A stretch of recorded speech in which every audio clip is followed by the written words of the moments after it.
In one of the most infamous crimes to ever come out of Hong Kong, a woman is held captive, severely mistreated, and eventually murdered. However, what made this case so infamous is how they treated her after the fact.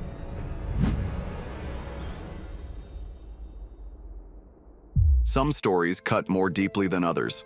The Hello Kitty murder case is not just a true crime story. It's a haunting reflection of inhumanity and unimaginable suffering.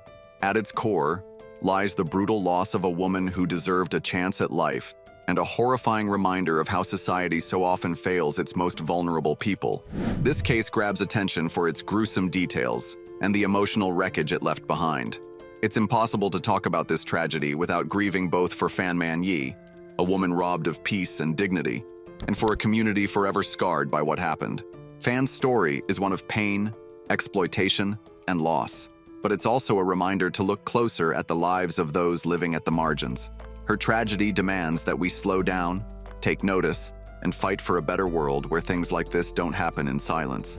Fan Man Yi's life, a struggle from the start. Fan Man Yi never got to experience the stability or safety many of us take for granted. Born into a world stacked against her, Fan's life was a constant fight to survive. She grew up an orphan, abandoned and alone, with no family to hold her steady when the world got tough. She faced the harsh realities of survival on her terms with nowhere to turn and limited opportunities. By her early 20s, Fan was working as a nightclub hostess and reportedly struggling with substance abuse. Her circumstances weren't unique. There are countless other women, also unseen and unheard, navigating precarious lives just like hers. But it's precisely this kind of invisibility that makes them so vulnerable to violence and exploitation. For Fan, the defining act that thrust her into the nightmare of her final days was taking 4,000 Hong Kong dollars from the wrong person, money that wouldn't make her rich, but might have helped her get through another week. The monsters she encountered. When Fan crossed paths with Chan Man-luk, she couldn't have known it would lead to her death. Chan was precisely the kind of man who preys on people like her. He controlled others through violence, drugs, and fear. The money Fan took wasn't enough to ruin Chan, but his sense of control couldn't handle even the smallest act of defiance. He, along with his two accomplices, Lung Xingqiu and Chung Sin Lung, decided she had to pay for her perceived crime and became monsters in doing so. What they did to Fan over the next month is almost too horrific to comprehend. Inside a cramped apartment in the heart of Kowloon, they brutalized her in ways that defy reason. They beat her until she couldn't stand, burned her skin with melted plastic, and turned her pain into a form of entertainment. Day after day, they stripped her of not just her physical strength, but also her humanity. Fan held on as long as she could, but after weeks of unrelenting horror, her body gave out.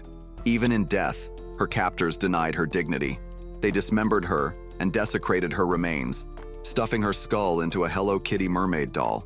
It's this grotesque act, this horrifying juxtaposition of innocence and brutality, that ensured this case would never be forgotten. But we must also remember that beneath the headlines and the macabre fascination was a human life taken in the most despicable way. Silent witnesses and the breaking of the case. For over a month, no one knew about the agony inside that apartment. The bustling streets of Hong Kong carried on as usual, unaware of the unspeakable horrors happening behind those walls. The case might never have come to light if not for a 14-year-old girl. This girl, herself a victim of Chan's manipulation, had been drawn into this nightmare. She hadn't just witnessed Fan's suffering. She had been forced to stand by and do nothing as it unfolded. Her trauma was immeasurable, yet she eventually mustered the courage to speak. Tormented by visions of Fan's ghost begging for help, she went to the police and unraveled the story of what had been done. The image of a teenage girl haunted by nightmares of a woman no one else seemed to care about is its tragedy. It's a stark reminder that one person's evil can cast a shadow over countless lives. When police entered the apartment, even the most seasoned officers were shaken. The scene was a nightmarish mosaic of violence and dehumanization. Fan's remains had been treated as garbage, discarded, mutilated, her very personhood denied in death as it had been in life. A trial that failed to deliver. The trial of Chan Man-luk and his accomplices was supposed to bring justice for Fan Man Yi. Instead, it became a painful reminder of the legal system's limitations. The condition of Fan's remains made it impossible to determine her exact cause of death. Prosecutors couldn't prove beyond a reasonable doubt that her captors had intended to kill her, and so the charges were reduced to manslaughter. For weeks of calculated cruelty, for a level of torture that defies words, for the complete erasure of a human life. The three men received life sentences, but they were given the possibility of parole after 20 years. It felt like an insult to Fan's family and many public members, a slap on the wrist for an act of unimaginable evil. This wasn't just a failure to deliver justice for Fan, it was a failure to value her life, the heartbreak that followed. Fan's death didn't just steal her future, it cast a long shadow over everyone who had loved her. Her family was left to grieve not just the loss of their daughter, but the horrific way in which she was taken. For her mother, her child's suffering must have been an unbearable weight. For her loved ones, the knowledge that Fan lived her last days surrounded by cruelty must have felt like a life sentence of its own. But Fan's story also became a source of pain for the city. People who followed the case couldn't help but imagine her final moments or ask themselves, how could something like this happen here? The case forced Hong Kong to confront uncomfortable truths about its justice system and the failures that allowed someone like Fan to fall through the cracks.